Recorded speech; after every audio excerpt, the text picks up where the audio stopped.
SSM ni kita belajar masa tingkatan 3. Tapi masa KBSM kita belajar masa tingkatan 2. Okey, Raja tulis abjad yang betul untuk pelan bagi Raja yang berikut. Okey. Kalau dia ada bertindih, titik tu bertindih, yang nampak adalah di hadapan. Maksudnya yang nampak yang kita tulis di hadapan. Okey. Kalau kita nampak A, belakang A ada B. So kita tulis A/B. Okey. So kalau kita lihat N akan bertembung dengan, akan bertindih dengan M. Okey, good, betul. N akan bertindih dengan N. So kita tulis, kita nampak N dekat dulu, lepas tu M. Okey, very good. Okey, dan T dengan L. Okey, dah pandai.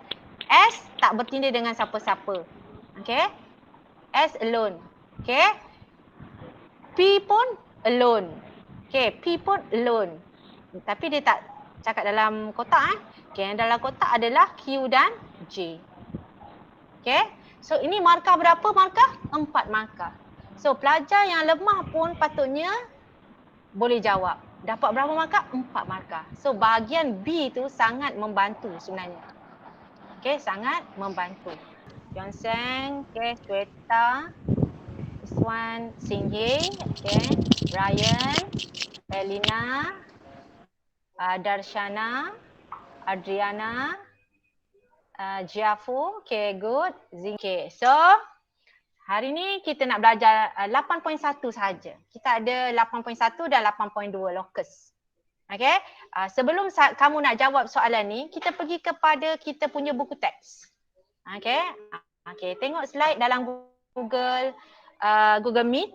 Okay, semua sekali buka dalam Google Meet, jangan buka PDF tu dulu. Tunggu dulu, nanti kamu jawab. Okay, kita pergi kepada Google Meet. Okay, kita belajar bab 4. Ada Lee Chong Wei kat situ. Kenal ke Lee Chong Wei ni? Kenal? Ada siapa tak kenal Lee Chong Wei?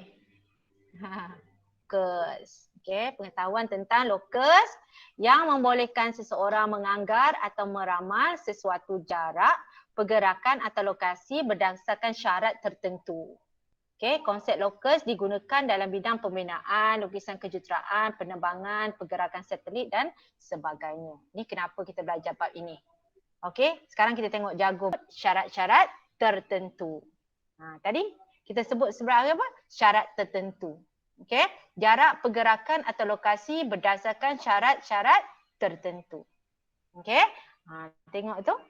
So kita nampak yang ini ni, okay, yang warna merah ni. Okay, yang warna merah ni adalah pergerakan shuttle. Okay, shuttlecock tu kan.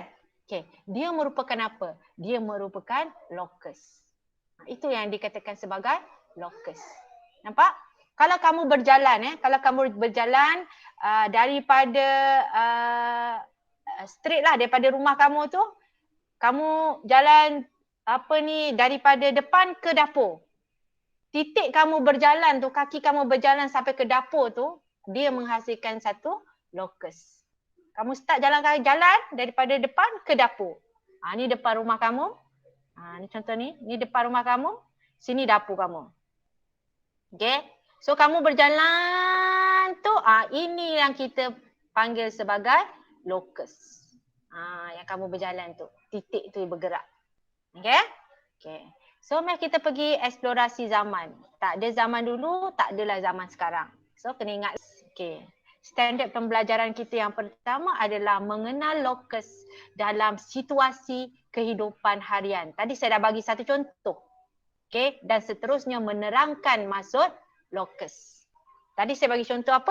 Berjalan daripada ruang tamu ke dapur. Okay, seperti yang ditunjukkan. Okay, apakah bentuk yang akan dihasilkan oleh pelekat itu apabila basikal dikayuh? Basikal dikayuh, apa berlaku dekat pelekat ni? Dia akan jadi apa? Dia akan jadi bentuk apa? Bulatan. Bulatan. Ya, bulat. Dia pusing kan? Jadi bulat. Okay, dia akan dapat bentuk bulatan. Bentuk yang dihasilkan oleh pelekat itu adalah suatu bulatan seperti pada rajah di sebelah. Adakah bentuk itu mematuhi syarat-syarat tertentu? Adakah dia mematuhi syarat tertentu? Apa yang kamu nampak? Ini apa? Ini pada basikal tu. pusat basikal tu lah kan. Rail pada basikal tu kan. Okey. Apa syarat yang kamu nampak? Dia akan bentuk apa? Bentuk bulat cantik kan? Ya. Cantik. Kenapa dia jadi cantik ya? Apa syaratnya yang kamu Kerana nampak? pelekat kerana walau bagaimanapun pelekat itu bergerak, jaraknya pasti jaraknya dengan pusat bulatan itu pasti sama. Very good. Okay, itulah syaratnya. Syaratnya adalah kita tahu jarak dia di antara pusat, pusat apa? Pusat basikal tadi sama. Tengok sama. Kita dah belajar kan jari? So jarak dia sama. Sama juga kereta. Tayar kereta ada 2 kan? Ada 2, sorry. Ada 4. Okay. Lepas tu ada jalan raya. Okay, bayangkan tayar lah dan jalan raya.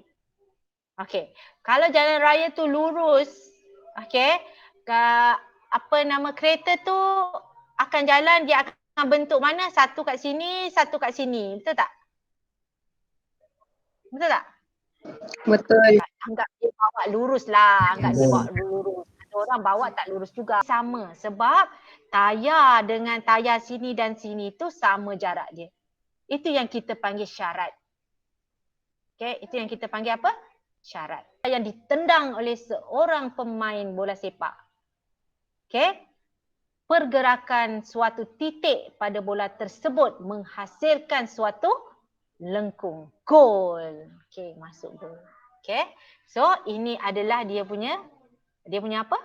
Dia punya locus. Menunjukkan suatu roket yang sedang dilancarkan. Pergerakan suatu titik pada roket tersebut akan menghasilkan suatu bentuk garis lurus. Okey? Okey, boleh menjawab.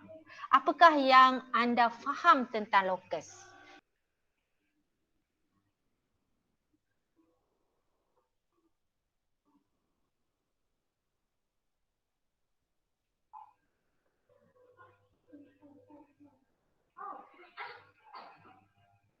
Sebab locus ialah satu surihan atau lintasan oleh satu titik dalam satu sata atau ruang 3 dimensi yang memenuhi syarat tertentu. Actually, words yang penting kat sini, saya suka ayat apa tadi? Ayat Melinda. Okay. Sebenarnya, locus tu adalah satu titik yang bergerak. Okay. Satu titik yang bergerak. Okay. Dengan syarat-syarat tertentu. Tak kira lah dalam 2 dimensi ke 3 dimensi. So thank you dah respon. Okay, next. Kita pergi kepada cetusan minda. Okay, cetusan minda. Actually di dalam kumpulan kan? Okay, tak apa. Kali ni kita buat individu. Okay, kat situasi ni saya akan bagi kamu satu persatu. Apa yang kamu perlu buat? Okay. Tujuan kita dalam cetusan minda tu kita nak mengenal pasti locus 2 dimensi dalam sesuatu kehidupan harian.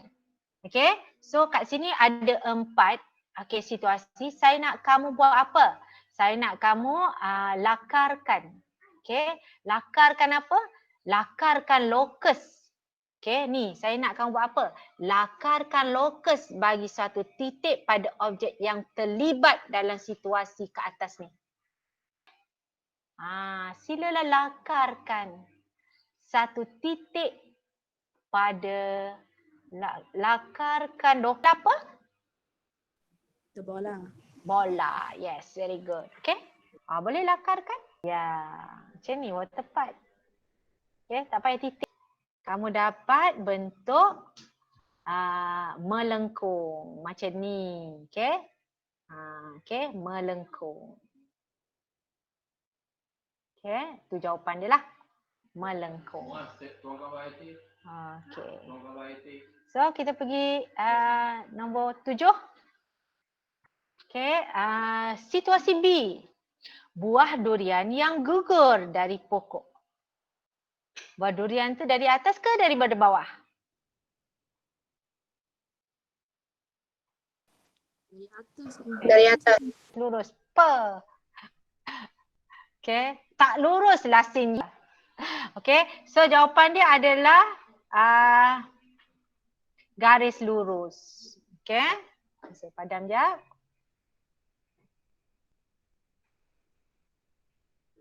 Okey, jawapan dia adalah garis lurus.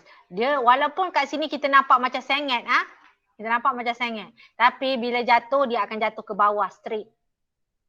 Okey, cikgu punya pun tak lurus. Okey, kena lurus. Bagi 2 minit saja. Okey, 58. Lama dah saya tak buat alam Saya buat alam Lama Kedak kat sekolah kita selalu buat alam ni kan. Ni kita buat alam pula, tengok. 1 minit Kapal terbang yang sedang mendarat. Tak melukis balik ke?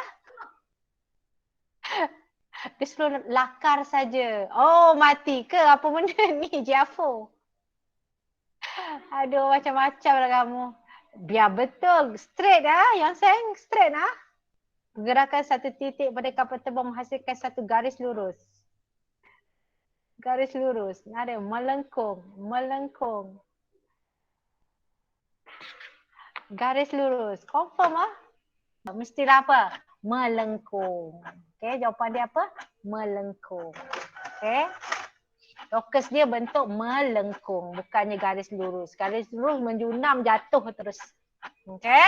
Dia akan sikit-sikit melengkung. Okey, jawapan dia melengkung. Okey, so kita pergi slide yang seterusnya. Slide yang ke-9. Okey, last. Situasi D. Okey, masa 2 minit juga. Kat sini, satu titik dekat sini. Boleh. Okey. Actually, satu lokus dia cukup lah. Dia nak lakarkan. Tapi sebab kita punya objeknya ada 2. Okey, Viper kan? Ada 2. Okey. So, kita tengok respon. Lengkuk. Garis. Lengkuk. Mana satu? Okey. Okey. So, sebelum saya ni, kamu pergi kat Google Meet jap. Okey. Perkataan yang kamu gunakan tadi. Okey. So, dalam cetusan minda ni sebenarnya lokus yang dihasilkan adalah 2 dimensi saja. Okey. Okey, dalam bentuk apa? Garis lurus. Garis lurus tak ada masalah. Kamu faham. Garis lurus ni kamu faham. Mesti garis lurus macam ni ke? Macam ni ke? Ni garis lurus. Apa pula beza lengkuk dengan lengkung? Lengkuk. Okey. Kalau kamu dulu kamu belajar bulatan. Apa yang dia katakan sebagai lengkuk. Lengkuk tu dia cantik je dekat bulatan. Lengkuk. Kita ada bulatan. Bulatan kan cantik kan? Okey. Ini kita panggil lengkuk. Ataupun macam ni. Lengkuk.